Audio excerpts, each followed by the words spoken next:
Next topic, it is the popular participation, how the people they are participating. Another way to check the quality of the election process is to see whether people participate in it with enthusiasm. If people, all the people, they are getting the interest to participate in the election activity, campaigning like that things, from that we can understand that the election work is process is going well. If the election process is not free and fair, people will not continue to participate in the into exercise. First time they may participate, second time also, third time also it is going like that, not in a fair manner, then people won't participate properly. Now read these charts and draw the some conclusion about the participation in India. Okay, we can see one chart, it is given voters turnout in India and in the UK. It is pink color, it is UK, and blue color India.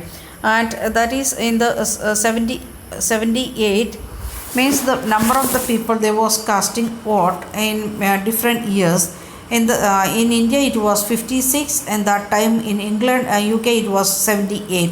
Then from 56 to 58 we went up, and that time UK came down to 72.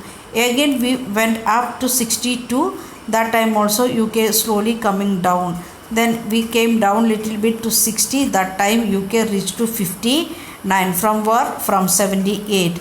Then India, last time election time we reached to 66 people they supported, and UK also 66. And we can see from 56 to 66, that is our growth, people's participation. And in UK 78 to 66 they are coming down. Okay, people's participation in the election usually measured by voters turnout figures. Turnout indicates, what is turnout, that we are going to see the percentage of the eligible voters who actually cast their vote. Turnout means the candidate that is the percentage of the voters actually cast their vote.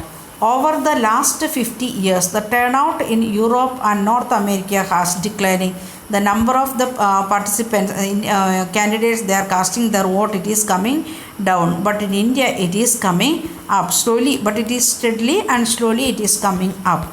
Second point, in India the poor, illiterate and underprivileged people vote in the larger proportion as compared to the rich and privileged sections. When we are going to the city area, we can see the voting number will be less, but in the village area it will be more, because the poor people, illiterate and underprivileged, they are thinking like that our representative will help us like that. This is in contrast on the Western democracies. For example, in United States of America, poor people, African Americans and the Hispanics vote much less than the rich and the white people. The white people as well as rich people, they will cast their vote, but the poor people, they won't cast their votes in America. But here in India it is again different way. Then we can see third one, the common people of India attach a lot of in India attach a lot of importance to election. They feel that through election they can bring pressure on the political parties to adopt policies and programs favorable to them. They also feel that their vote matters in the way things are run in the country. They are thinking like that, poor people, they are thinking like that, by what they can pressurize the parties to make policies for them. Then fourth one, the interest of the voters in the election related activities has been increased over a year. Many people now they are participating in the election activities when we are comparing with olden days. During 2004 election, more than one third of the voters took part in the campaign related activities. More than half of the people identified themselves as being close to one or other political parties. One out of every 7 voters is the member of the political parties. If we are taking 7 members, or from that we can see one person will be a political party member. That much people they are participating in the election, and some graphs and other things given that you can check. Then acceptance of the election outcome. That is the last point, means the when related to election. One final test of the free and fairness of the election has in the outcome itself. If the election are not free and fair, the outcome always favorable to the powerful. If the election is not proper way, then the outcome will be in the hands of the powerful party or powerful people. In such a situation, the ruling parties does not lose the election. Usually in India, losing party does not accept the outcome of the rigged election. If they done some malpractices, the losing party, they won't accept that outcome.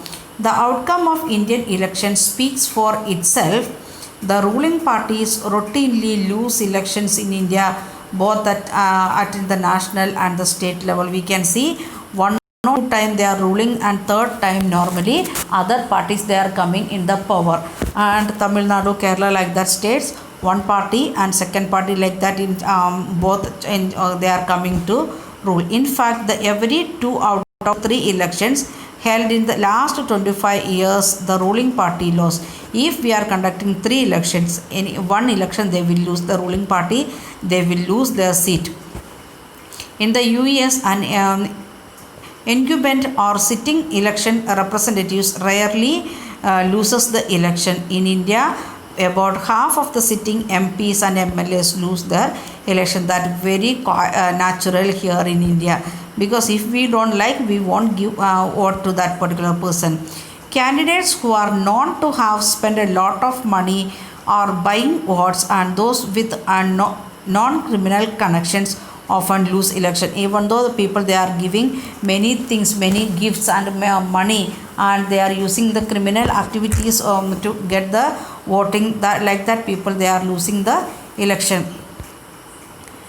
Wherein very few disputes election, the electoral outcome are usually accepted by people's verdict by the defeated party. Then the naturally, if the one party is lost, if they had not done any malpractices, both parties or all the parties, and if they are losing, they won't make any problem. They will accept as it is, the people they rejected us, like that. Then next one is the challenges to free and fair electorals. When we are making the elections, what all problems we are facing, that is the challenges nowadays, that is election commission, they are facing much challenges. That we will continue in next video.